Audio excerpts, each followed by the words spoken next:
Hey,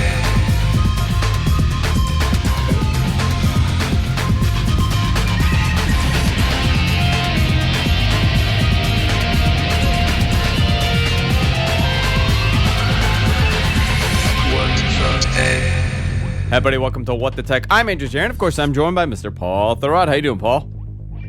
I'm awesome. What?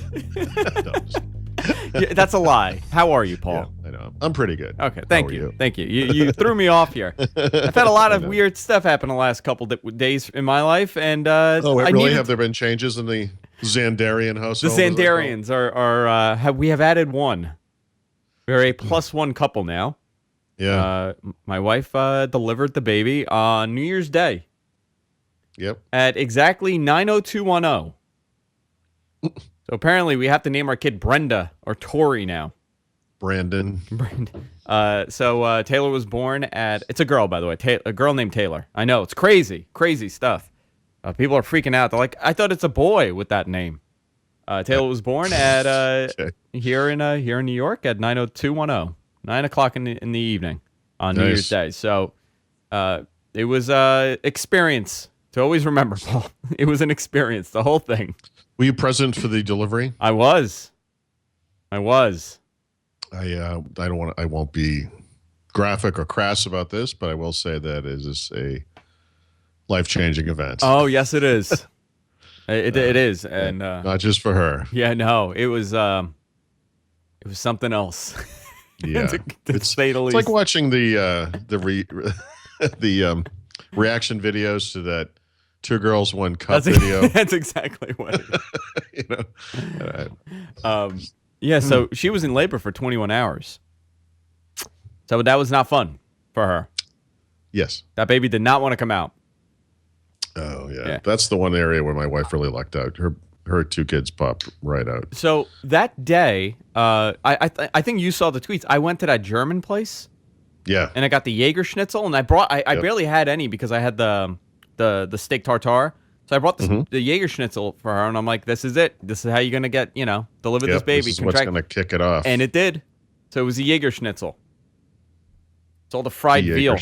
Yeah, fried veal is what does the trick, I guess. I told you to get the veal. You did, and I did, and look now, I got a baby. That's so funny. So between that and CES and my wrestling podcast that I'm doing, I have not slept at all. Yeah. Talking about CES, guys, we were going to do the show on Tuesday, but since so much is happening, and I was really expecting, oh my God, these groundbreaking announcements at CES this year. So I was like, you know what, Paul, let's wait. Yeah, it did not work out too well because it's. I've been doing this how many years now? 8 years almost. This is one of the most lackluster CESs. And I think we got to be honest, though. CES is almost always lackluster. It really is. And we all pretend this is exciting and everything. You know when it's exciting? I'll tell you. There's always 1 or 2 like very specific products for me that I like. Like they'll announce a camera that I would want to get this year. Or they'll announce, something new in the TVs that, okay, well, if you're looking for a TV, this is something that you would want. Yeah, it's just not happening, though. Apparently, HDR is the future of television. HDR. Well, that's that's a selling point this year. HDR TVs. Sure. So, do you want to mess with the color of the television? Do you want to do high dynamic range color? Like, is that something that benefits you? So what is that going to do? In other words, if you were to look at the movie, the new Mad Max movie that came out last year is a really good example, right? It is one of the most high color, vibrant, deep black kind of, images you've ever seen. It's highly processed. If you go back and look at the original footage, it's very bland and, gray looking where they were. Is that what this does? Like it takes everything that's on TV and just makes it like super explosion of color? Because if that's what it is. No. So there was a demo at CES that I saw. And they were showing 2 television. It was 2 Samsungs, exactly the same Samsung, and one had HDR enabled and one had it off. And the HDR enabled one was it popped more. Yeah. So it pretty much, it's almost like when like your LCD display loses the backlight. Have you know what I mean by that? Like if the LEDs, it's darker, but the colors are brighter. Well, no, the colors in No. general, it's brighter. Like the demos that I've seen, and I'm sure someone's going to tell me I'm totally wrong in this, and it's this and this and this. But from what I have witnessed, right, from these sets, so you have two displays. Like let's say it's a darker movie, right? Like let's say it's like trying to think of a movie that's like set in the dark. You know what? Girl with the dragon tattoo, right? It's like a dark film, like it's shot a little gray. Yeah. A movie like that would benefit because it makes everything a little brighter. It's almost like the backlighting is up a little bit. It's weird. Problem, what you're describing, though, is a very particular kind of thing. And so just automatically applying this to everything isn't necessarily such a great idea. You know, some movies and TV shows even are very carefully color calibrated. Yeah, so do you want to specifically? You're technically just doing color processing. Yeah. I mean, that's all you're doing. I assume, honestly, TVs probably already do some form of color. I mean, even screens from 5-7 years ago have, color modes, video game, movie, whatever. Listen, I'm sure you're going to get a better picture. Deal, it just makes it a little bit more realistic. Yeah, it's a little bit, right. Yeah. That's what I mean. It's not like HD TV 2.0 or whatever. It's, I don't know. It's a weird time. I mean, the television industry is really not caught on, and these 4K televisions are not really selling well because there's no 4K content, or barely any most people that most people could access. That's apparently Sturgis is happening outside of my house again. The Sturgis rally is coinciding in front of my house. 50,000 motorcycles just showed up in front of my house. It's amazing. That's all I'm hearing. Yeah. So must be the guy who lives down the street from me. Yeah, the guy next door to me. So we're gonna go down some of the stuff happening at CES.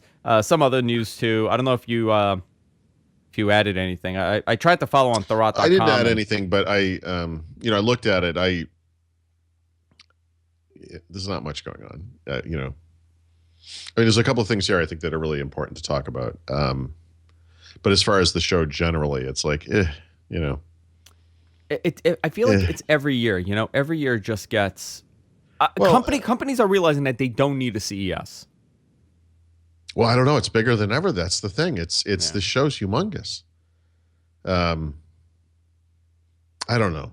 I feel like CES is where we send people, tech reporters to die. It's just, I don't know. For me, I mean, look, I'm obviously interested in consumer electronics. I write about consumer technology by and large. I really care about PCs a lot. A lot of PCs have been announced this week. None of them are super interesting, just to be completely honest about it. Not because they're not good. I mean, the next version of the ThinkPad X1 Carbon is by definition something awesome that I want to review, and I can't wait to see it. But it's the next version of the ThinkPad X1 Carbon, which was awesome last year too. New versions of HP's, Dell's, Samsung, Acer, all of these companies have new computers.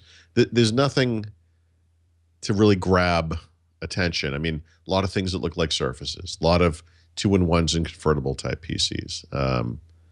Honestly, from the perspective of kind of a Microsoft thing, the thing I'm not seeing here are the unexpected things. Like new computers. Okay, where are the tablets? Like, where are the mini tablets? Like that part of the market has just disappeared. Yeah, and remember, 2 years ago it was all about tablets.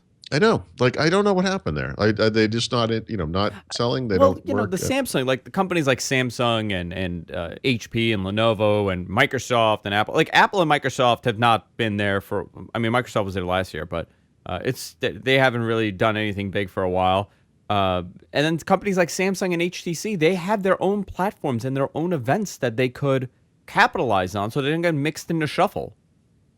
Yeah, sure. And obviously for mobile phones.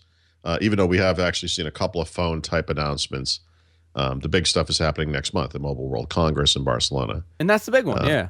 That's the big one. And, Microsoft focused stuff. I mean, we have, Build coming up, and they have an enterprise oriented show later in the summer. And, Apple does their own event, obviously. Samsung obviously does its own thing every single time they have a major flagship type phone release. So it's weird. I mean, there's a lot of noise. Tremendous amount of noise. I think this is great for like the TVs and the turntables and just basic consumer electronics. I guess, but again, there's no major trend that's kicking it this year. Like you said, 4K TVs. There's more of them. There's not enough content, so it's not really super clear what's the right thing to do there. At some point, the TV up in my living room is just going to die, and we're going to get another TV, but it's almost certainly not going to be a 4K TV because it just doesn't make sense for us to get such a thing. So a couple of things that I saw, and then we'll go down the list. I'm not going to go into any, we'll go down to specific stuff that kind of stood out to me. But let's say with the televisions, right? Samsung had their latest thing this year. Apparently, everybody was doing home automation. That's the big deal. It's home automation, Sure. drones, home automation drones, the HDR televisions, and there was something else. God, I got it in my notes here. Let me see here. And virtual reality, VR. Those were the big guys. VR is something I'm very interested in this year. You are. You're back into it. Yeah. I thought you hated it. What do you mean back into it? I thought you hated it. You thought it was a joke. Oh, no, that was me. Sorry. No, I think Google Cardboard is awesome. Yeah. I've been talking about that a lot. I sent mine back, by the way. All the VR headsets that I bought, all 40 of them that I purchased last week, I sent them all back. Yeah. So, I mean, Oculus Rift is interesting. It's not a mainstream consumer device by any stretch of the imagination. It requires a $1,000+ computer, and it is itself $600. And so we're not talking about something totally inexpensive, but it's here. It's finally happening, and the types of games you're going to see on an Oculus Rift are going to vastly outperform anything on, obviously, like a little cardboard device, which is just silly, or a HoloLens, which is, of course, a different kind of device. It says in order to get the Oculus to work, minimum specs are an NVIDIA GTX 970 or an AMD R9 290, Intel i5 CPU, 8 gigs of RAM, HDMI 1.3 compatible, USB, and then Windows 7. So okay, let's say $500 you're gonna spend for that, plus another. Oh, they're offering a PC bundle for $1,500, the Oculus and a PC. Listen, I think this is cool. Like, I think it's really cool if it works the way it's supposed to. But who's buying this box? Who's buying the Oculus? Well, high-end gamers, people who want, are always looking for the next big thing. I would say that for myself, I'm into shooters and very particular shooters, obviously. I think Oculus Rift is one of, or I should say, I think shooters are one of the things that Oculus Rift could, be very good at. So I could, I get it. I mean, I used one of the prototype Oculus Rifts probably a couple of years ago now. Yeah, it's like 2 years old. I used the developer kit, right? Yeah, and it was a very familiar, if I'm remembering correctly, it might have been an Unreal-based environment, Quake or Unreal, but I think it was Unreal, and 3D world, whatever. I got a little queasy using it, and I play shooters basically every day, so on a computer screen. I don't know. I'm nervous about that aspect of it.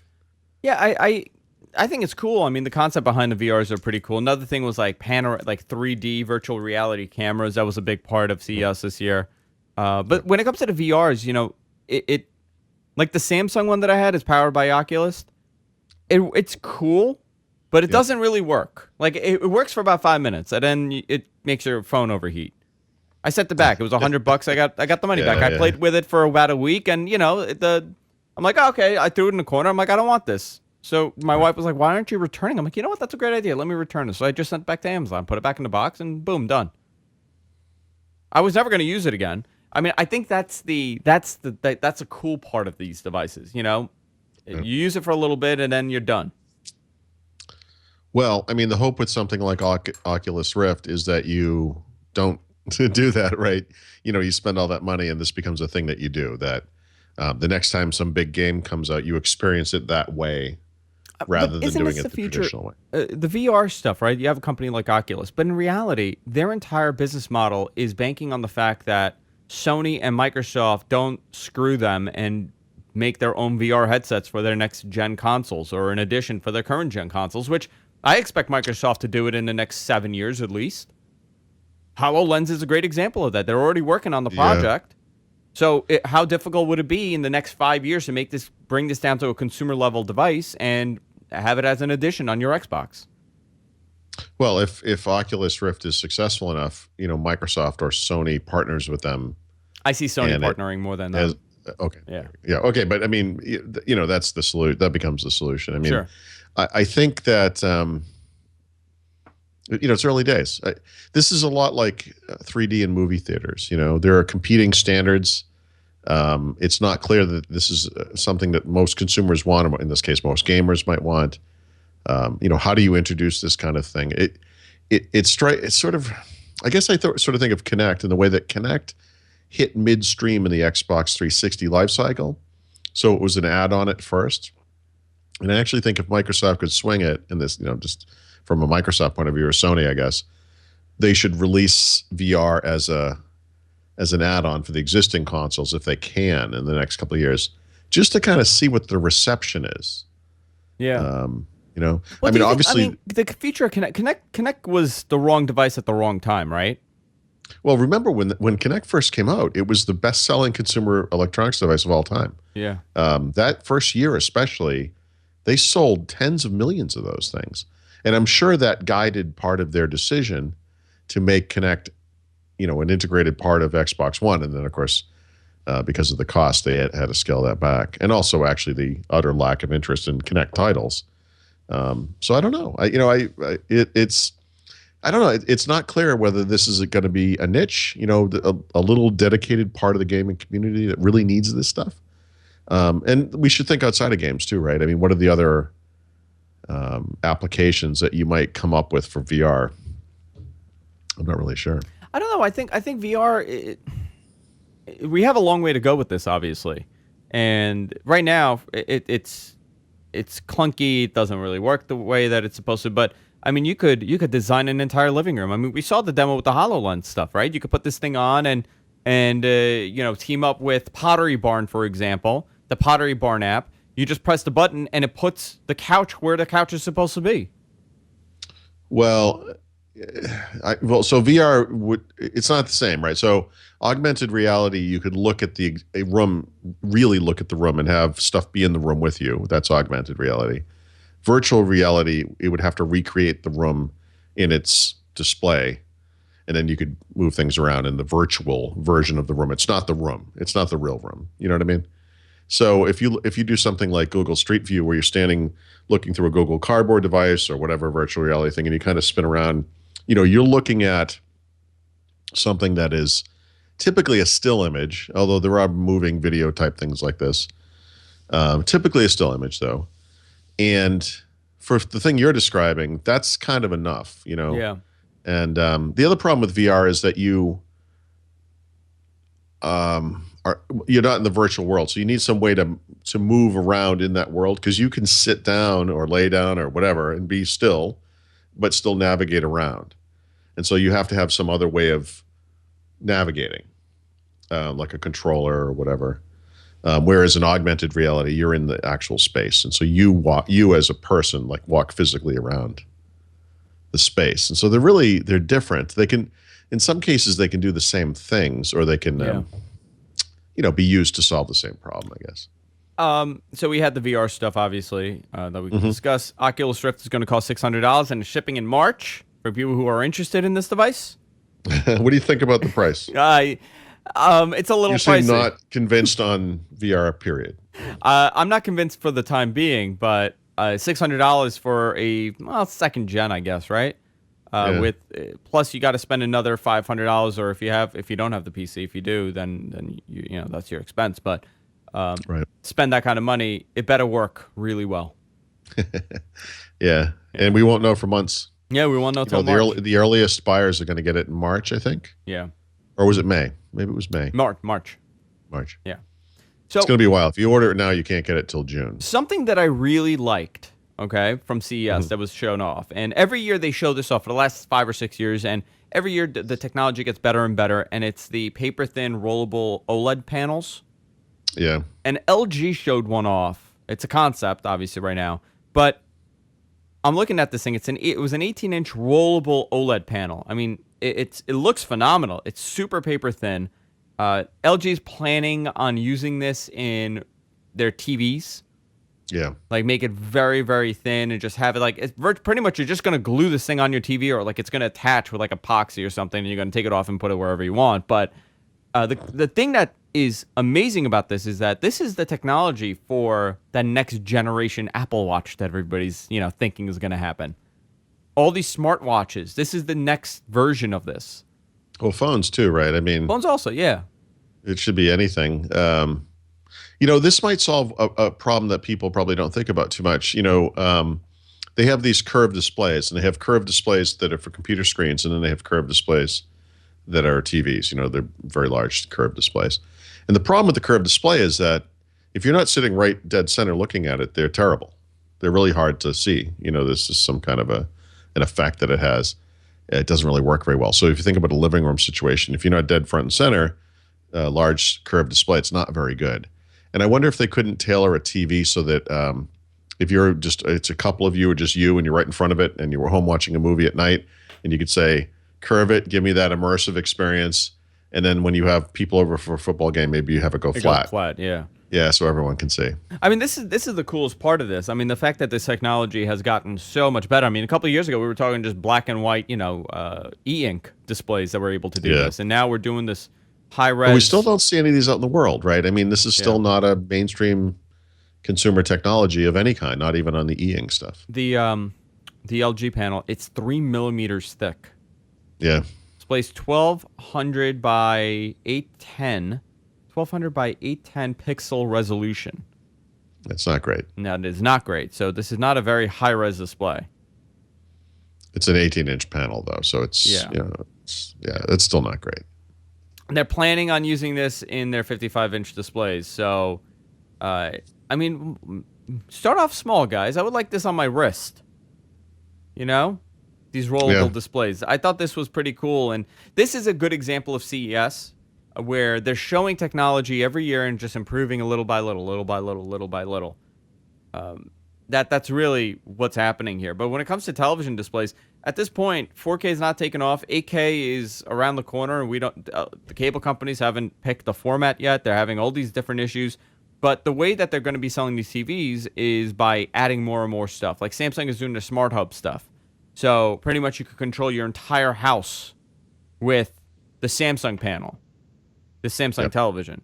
I don't know. Do you think the living room is the hub for that? Or is it your phone? I think there should be different ways to do it. I think the phone is an obvious one. But I think, sometimes just sitting down in front of a big screen and just having a control panel, and it's not too bad. I think that when you're in the house, that may make more sense. You kind of set things up that way. But then you're out in the world. I mean, a lot of times that home automation stuff, it's not so much about, although, have the shades do something at a certain time of day or with a certain kind of light or whatever it is. A lot of times the home automation stuff is, when you're away. We're coming home a little later than we expected tonight. Let's turn the lights on and make it look like someone's there. Yeah. That kind of stuff. And obviously you'd want to do that with your phone. Okay, so let's talk about technology for the sake of technology, right? Did you see the Samsung? Did you see the Samsung fridge? Yeah. Why do we need reviled Samsung fridge? Why do we need? Yeah, and everybody's talking about it like it's the greatest device ever. They put a display on this thing. Who needs a giant 21-inch 1080p display? I know, it's crazy. It's like if Tesla made a refrigerator. That's like a crazy giant iPad-looking thing. It has a camera on the inside of the fridge, so you could check what's inside. Well, right. So Microsoft years and years ago, and this is probably more than 10 years ago, I'm not going to get this term right, but there's, they have like RFID tags. Yeah. And I think they were really, and maybe they're really tiny things. And so you could even put one like on an orange, or a piece of fruit, any kind of piece of fruit, whatever. The point of these things is twofold. In a store, if you've registered yourself with the store, you could be on an auto pay thing. And so you put a bunch of groceries in your bags, put them in a cart, and you walk through the door. And just the act of walking through the door, they ring everything up because they know how many oranges and how many milks and whatever you bought. and you pay for it automatically through your account. But now you bring it home, and now you get this is the Microsoft Home bit, where everything that passes in and out of the fridge is scanned in the same fashion. Yeah. And they can sense the levels of things as well. And so, for example, with something like milk, when milk gets down to a certain thing, it could add milk to a shopping list that you may have that's electronic on OneNote or something. It could even automatically order food as it gets down to a certain point. So you can sort of see where that's going.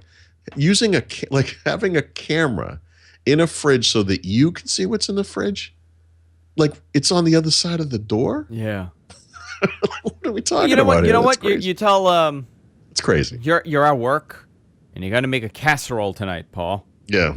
And you say, but I can't remember if I have the ingredients. But that's exactly what I'm talking about. Yeah. With RFID, you know the ingredients that are in the house, not just the fridge. But you want to see what's in the fridge. Well, even do something like this. You open the fridge and you say, "Hey, we have some meat in the freezer of some kind, some amount. What can we make with this?"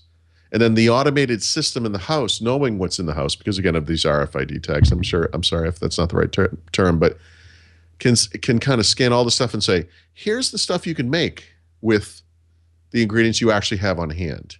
Yeah. And then you choose from there. That's interesting. I think the Samsung thing that you're talking about now is just step 1 of 100 toward what we're talking about and what Microsoft has been talking about for a long, long time. Yeah. The kind of the future, the Isaac Asimov, Yeah. The future. Yeah. Yeah. Like the Jetsons. Go in a machine and have it dress you and come right out. Yeah. Yep. It's amazing. I mean, do you think a lot of this technology that we're doing now, is it, and this is veering off a little bit, but like the Asimov stuff, right? I mean, yep. It's amazing what he had envisioned in those years. Oh yeah, no, and not just him, but Arthur C. Clarke and Ray Bradbury and Jerry Pournelle and Larry Niven and all those guys, all the greats of science fiction. Everyone talks about in 20,000 Under the Leagues, they invented this and this and this, but this stuff's been going on. It's not just back that far. I mean, even last 100 years or whatever, last 50 years, a lot of neat stuff has been kind of pre-invented or pre-seen or, thought up. And it's like, as we kind of implement it all now, it's like, oh, this is really, Apple's really smart. And it's like, they didn't really invent any of this stuff. Not really. I mean, they made it happen and that's neat. But a lot of this stuff, these ideas have been around for a long time. I mean, you look at some of the things like the replicator, right, from Star Trek. Yeah. It's real. Yeah. Well, 3D printing. What's the Star Trek Next Generation introduced that concept of I'm going to get it wrong because the HoloLens, the holodeck. Oh, the virtual, which is a virtual reality environment, right? Yeah, super immersive, right? The virtual display device. Yeah, I mean that's a combination of augmented reality and virtual reality because you're really running around in it. Well, Star Trek communicator, right? Yeah. That's a cell phone. Mm-hmm. I mean, it's amazing. But do you think the technology is based off of that? Like a lot of the stuff that we read, the Jerry Pournelle stuff and the Isaac Asimov stuff, like the technology that they envisioned, are we trying to build on that concept? Well, I mean, I think to some extent it all feeds on each other. I mean, it's you can't go back to one. You can't say H.G. Wells is the source of everything or Jules Verne is it's. As we go forward in time, it kind of branches out and builds and builds and builds. I mean, something like, HoloLens, the guys that made HoloLens, I'm sure they had holodeck in the back of their mind. Sure. I'm sure they did. I mean, it's amazing to me when you look back, and CES is a great example of that, like the crazy stuff that you see and the things that are just happening. I mean, you look at the Jetsons and they had a robot vacuum and we have a Roomba now. Even out to like the dumbest things. It's they had flat screen. Didn't they have flat screen TVs in the Jetsons? Oh, probably. I think they the did. Wall screens and everything. Yeah. By the way, I meant to put, you just reminded me of something. I meant to put this in the show notes. Let me see if I can find this. I found an interview. If I can't find this is going to be, I can't find it. From 2011. I don't know who it was with. This must have appeared on a website somewhere. And it was sort of like, at the time, this is how long ago this was. What is your primary phone? And I said, Samsung Focus S.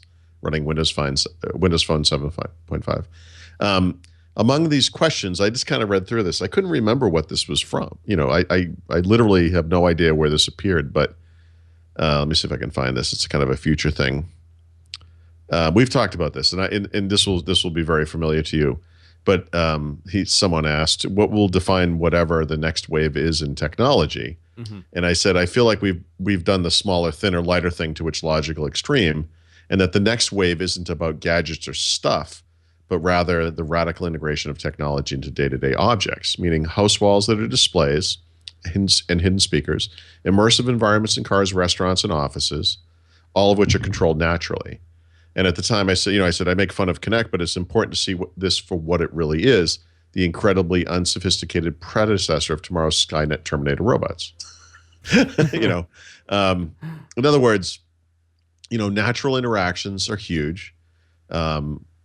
Seamless integration of technology into everything, which is what we talk about. We always talk about you get in a plane and there's a screen and you're typing on the keyboard tray that's provided by the plane, and by virtue of some biometric thing you've signed into it, you get all your stuff. This should be in hotels. It should be in the driverless cars of the future, the Uber cars, where someone's driving you around. It should be everywhere. When I do a home swap, and if I was around 50 years from now and we were swapping homes with someone in Europe, I wouldn't bring any technology with me. I wouldn't have to. Everything I need would be there, because they would have all the screens and the stuff. And because me logging in, it would be in my language. It would be all right. And I think, in some ways, CES is like this giant orgasm of stupidity. It's just it's just stuff. You know what? Can someone please quote Paul on that? No, I mean, CES is a giant orgasm of stupidity. It's really an explosion of individual things for individuals that we're not going to need in a few years. Yeah. That we arguably don't even need now. Most of it. Well, you brought up, the whole concept of you being able to some sort of biometric or whatever and just go from place to place and put in your ID, and it's just everything you have in the cloud. I mean, on a much simpler version of that is Continuum, right? The concept of Continuum. Yes, and actually that's a good example, because just like the Kinect thing I was talking about, it's the first immature look at something that will be more important later when it's fleshed out better. I was trying to explain that to someone the other day. A friend of mine, he was asking all these questions because he watches the show, but he doesn't really follow it as much. He enjoys the tech stuff. And I was talking to him, and he was like, "Oh, well, tell me about the Continuum stuff, because it's really cool. Like, maybe I want to get a Windows Phone for that." I'm like, "Well, it's not what you think right now, but in a couple of years, I mean, the future is you have a phone, or you could have something the size of a credit card like this, that this is your phone, this is running everything, and you just connect it from device to device. You just put it in, and everything you have is there. That's really the future of something like Continuum. Right now, I don't think droves of people are going to go out and run out and buy a Windows Phone because of Continuum, but in 5 or 6 years, when this thing is developed a little bit better, or even 10 years when this thing, knock on wood, hopefully it'll continue being developed in 10 years, that's where you say, okay, this is the bigger picture. It's not a device, though, right? It's going to be more virtual than that. I mean, today we're all very enraptured by these phones. We sit there and we stare into them and we bump into walls and stuff because we're not paying attention. When everything you need can be everywhere, you don't need the little thing anymore, And there's always some device aspect to it. It's, for example, you've seen like cell phone zombies on phone or on trains or planes or whatever, where they're maybe with a Bluetooth headset or talking to someone you can't see, and before you realize they're on Bluetooth, it's a little weird. You're like, what's that guy talking? And in the future, it's probably going to be some kind of virtual display thing. And it's not going to be like this giant Oculus Rift thing that covers your whole face like Darth Vader or whatever. You probably won't even see it.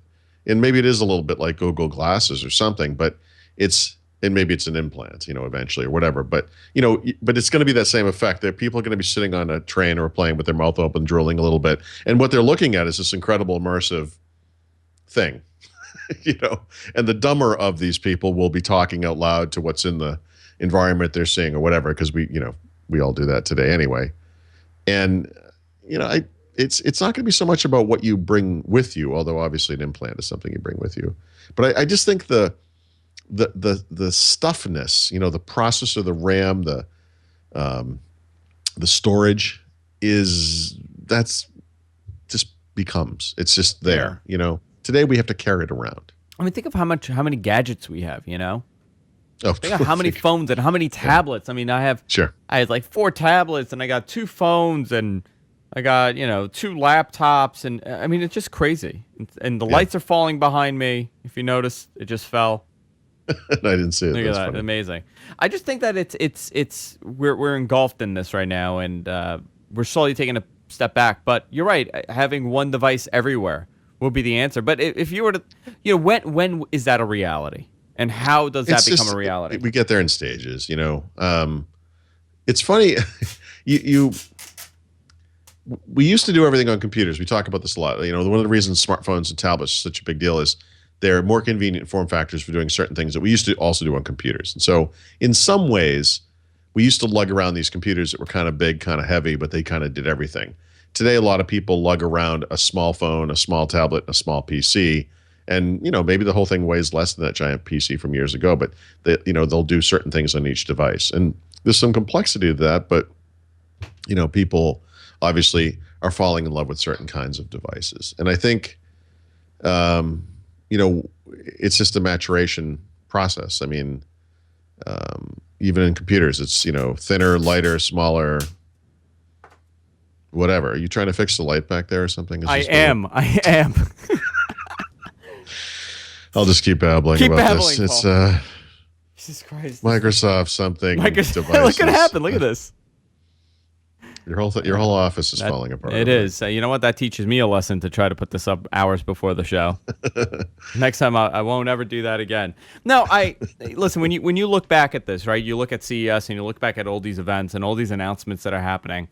Yeah. The bigger picture, like over the last 5 years, we've gone from bendable e-ink, displays to now. Yeah, obviously it's not on the market, but now we have full HD res, well, color for example, displays. You saw this, I'm sure. New York City is replacing public payphones with Wi-Fi hotspots that are going to have like an iPad type screen on them. I think it's actually an Android tablet that people can use to get directions.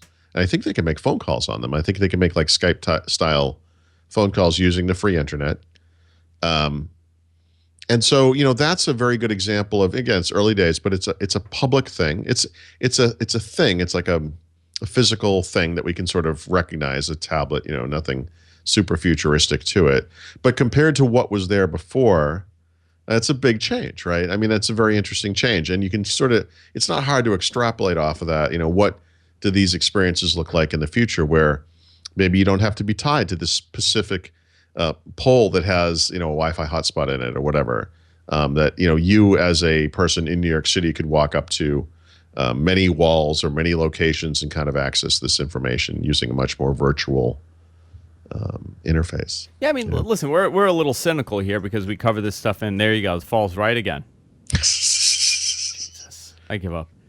We're a little cynical about this stuff, but to the layman, the technology that we've seen change in the last 10 years from 2006 to now, it has to be amazing. I mean, you look at cell phone technology and wireless, internet speed technology and just things like that. It's a very different world from 10 years ago. Go back 20 years, 1996 was, none of this existed.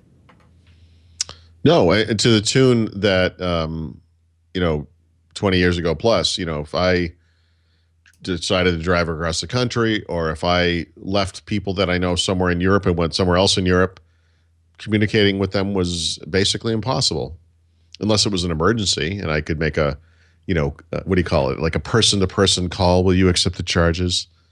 That kind of thing. I mean, obviously, as connectivity gets better, it really opens up the possibilities.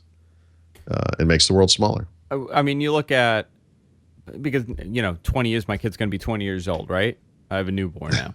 So 20 years from now, what's the technology going to be like in her life as a 20-year-old? I mean, you'll think about that, right? Like when in 20 years ago, in 1996, we had the internet. I had the internet, but it was, I mean, just not what this is. It was dial-up and it was dial-up, terrible. you had BBS. Great web pages with blink tag and... Yeah, I mean, it was very raw, very rough around the edges. You had computers, right? No, but back 1996, then you had could say something like, "Look, I could imagine the world's books being online, and I could read them because the internet was largely text-based, and that was very easy to imagine." You know, um, the reading of books that come from online makes a lot more sense when you have a cool little device to read them on. You know, like an ebook reader or a phone, obviously, or a tablet. Um, 1996-ish, and actually as late as 1998, I bet. I remember writing about the Windows 98 Plus pack came with a CD player application. Yeah, you're right. Yeah. And it was for playing music CDs. And I often talk about a friend of mine from Phoenix back in this day who was a very early proponent of MP3 files. And I remember, sort of seeing like, this is really neat, but an album, if you think like 5 megabytes or whatever it was per song, an album of 10 or 12 songs, 60 megabytes-ish, however that worked out. I don't remember the exact numbers. That's a significant portion of the size of my hard drive. Yeah. At the time. This makes no sense to me. Yeah. And so storage becomes basically infinite. That's a big change. And as bandwidth speeds increase, the resolutions of displays increase, we're moaning here in 2015 that we don't have enough 4K content. Isn't that amazing? And we think about it. We have plenty of HD content, stupid amounts of SD content that nobody wants anymore. Imagine I have thousands of DVDs that I ripped to the computer in H.264 format. They're 720 by 480 or whatever the resolution is, or less because of the widescreen. And man, do I not want to play those on an HD TV. And a UHD or like a 4K type television makes an HD TV look like crap. Oh, yeah. Right? I mean, it's a completely different world. I mean, and look at it at the other side, right? Like I have a TV. Technically, we're doing television right now. Yeah. You're in your house in Dedham. Right. I'm here in Bayside, Exactly. Queens. Yep. We're talking over Skype. We have Sure. we have a whole production. I mean, not good production, and our set is falling apart. But that Yeah, doesn't it's count. completely amateurish. But technically, I mean, if you really think about it, we're doing a Yeah. television or radio show from our living rooms and listen, from our offices. One of the big gags we did back in 20 years ago when cable modem first came to Phoenix is that same person, the MP3 guy, Brian. We were, because it was so unsophisticated, they didn't know what they were doing. If you signed on, I think it was Cox Cable, in that first 6 months-ish, maybe more, you were all like, you could go into network neighborhood in Windows 95 and browse everyone who was online. And if they had shared folders, you could access them. And if they had a printer shared, you could print to their printers. And he used to print stuff onto my printers as a joke. He used to print Naked Ladies sometimes. So I'd be sitting there and the printer would start. Here comes the print. What's that? It's like coming out and you're like, oh, jeez. It's like, love Brian, that kind of thing.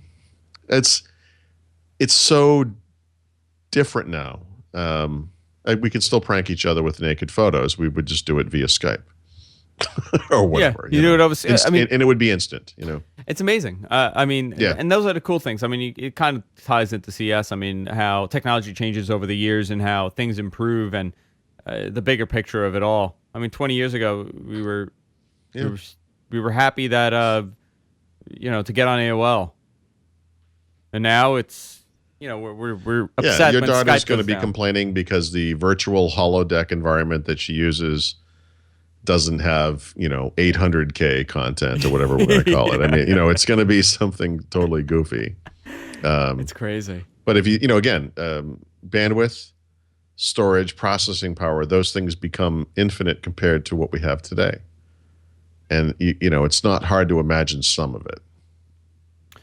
I think it's amazing. Guys, we have a lot to talk about. I do want to bring up this BlackBerry story that came out today that I want to touch on a little bit. But we do a post show after the show each and every week. It's called What the Talk. Paul and I hang out and we talk for about 15, 20 minutes. And it is available to the people funding us on Patreon, patreon.com/whatthetech. You can fund us there. Anything you want to fund us, nickels, quarters, dimes, dollars, whatever it is. Whatever you want us to have, you can fund us there, patreon.com/whatthetech. If you're watching live, obviously, we are not turning off the feed, so you can watch it for free. Also, you want to help the GFQ network out? Guys, use our Amazon link, gfq.co/Amazon. That's gfq.co/Amazon. Oh, that's weird. Something happened here. gfk.co/Amazon, bookmark it, and whenever you buy something, we get a tiny little credit from it. It helps us out. We got to buy diapers, guys. Got to buy a lot of diapers. For Paul. Paul needs them. It's okay. Sure. Nobody judging. Nobody judges here. Paul, did you see the BlackBerry story? No. Although based on your little blurb here, it's not super surprising, I guess. Yeah, they are. They're looking into slowly phasing out BlackBerry 10, which is QNX. Yeah. I thought it was a great operating system, and I think people think I'm nuts when I say that. But that BlackBerry no, by the way, Z20 that I used, I'm sure that's true, and it was just too late. You know, was too late. It's a bit like Windows Phone. It was a bit like WebOS. You know, they had some really neat things. You know, we hear that a lot, like the Palm Pre, for example. People say like, well, if the Palm Pre came out, you know, the year before the iPhone, well, it couldn't have. But it couldn't have. Yeah, there was no chance. Yeah, that was not happening. One of the few devices that I actually believe the saying when they say, well, if only it came out a little earlier, BlackBerry really could have had a chance because they had such tremendous market share, even when the iPhone came out. For a while, they had market share. Yeah. Oh, yeah. Where they really could have retained a lot of them if they had put out a smart device that did everything that the iPhone did and had a decent ecosystem.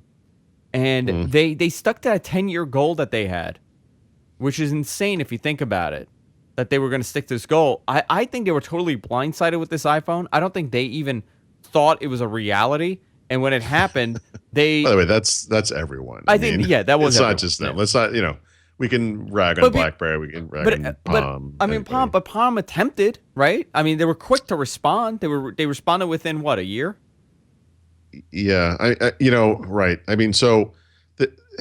Look, it's a very nuanced story. I mean, part of the reason... that thing didn't do well in the market is that it had constrained resources. It was only on T-Mobile, which was terrible at the time.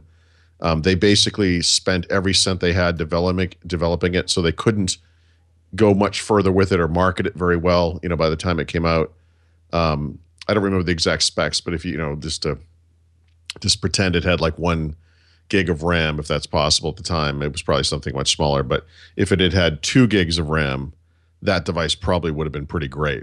You know, it was just not quite there. But the UI was awesome.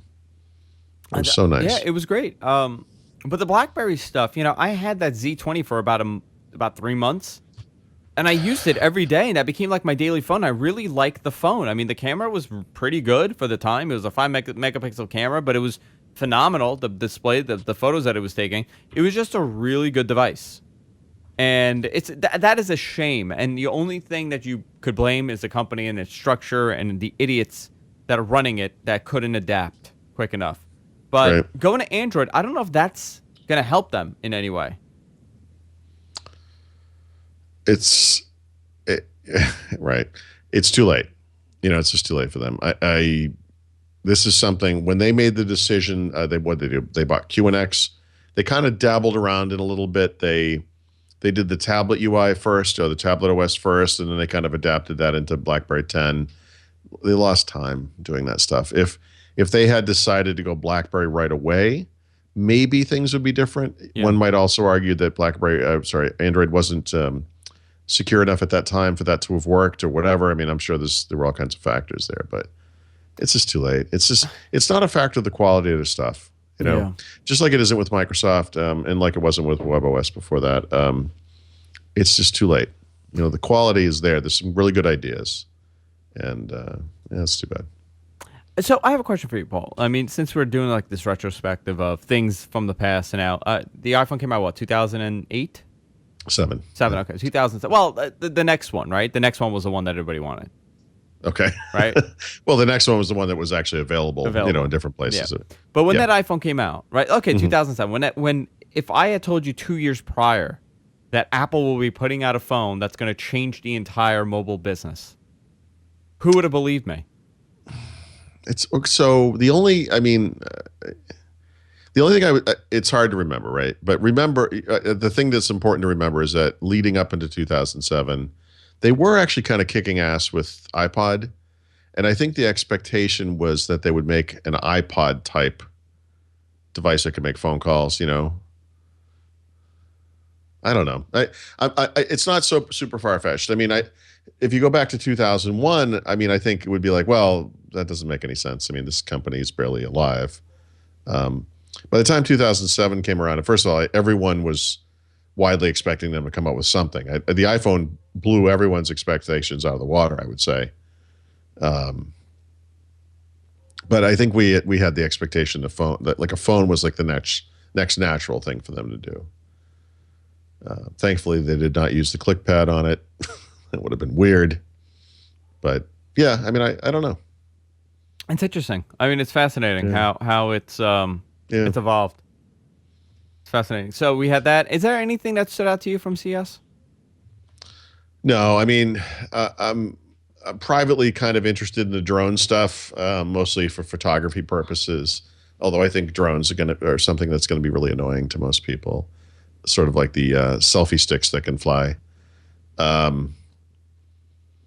There's some car stuff going on I think is really interesting.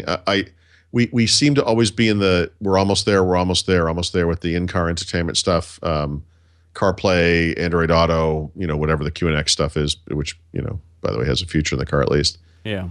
That stuff is always very interesting to me, and it's one of those things like it's never quite there, but it seems like it's always kind of about to happen. Obviously the PC stuff is happening. I did nothing great there, but I follow that because that's my market. But nope. I think that's most of it. And then don't we have another show coming up? What's coming up soon? Another trade show? Yeah. Mobile World Congress is in February, and that'll be for smartphones primarily. It's amazing how that one became really, really primarily strong. I've almost gone to Mobile World Congress many times. I've still not been, and I love Barcelona, so it's stupid that I don't go. It's usually almost always in Barcelona. I guess it is Barcelona. And for several years in a row there with Nokia, it was very big for Windows Phone releases. I'd like to go this year, but it's hard to justify. I don't think there's going to be. I know Microsoft will announce the Lumia 650 there. I'm pretty sure that HP will announce their Falcon phone there. I don't know that those justify a trip to Europe. I think anything justifies a trip to Europe. I was just thinking the same thing. But what are you saying? I have to justify it to the guy who pays the bill. I'd like to. I'd like to do it. That's a story. All right. Time to wrap it up. Go to our website, jfknetwork.com, Thurrott.com, all things Paul Thurrott. Paul is amazing. Yeah. Congratulations, by the way, again. Well, thank you. Maybe I'll get Jess to bring the baby downstairs so everybody can say hello to Taylor. Yeah. Jess is exhausted. Let me tell you that. Oh, yes. Oh, yeah. She's very tired. That's a nice peek at the next 15, 20 years of life. I told her, I'm like, I can't wait till she hates me in about 14 years. Stomps upstairs saying, I hate you, Dad. You're the worst. Can't wait for that. All right, guys. See y'all next week.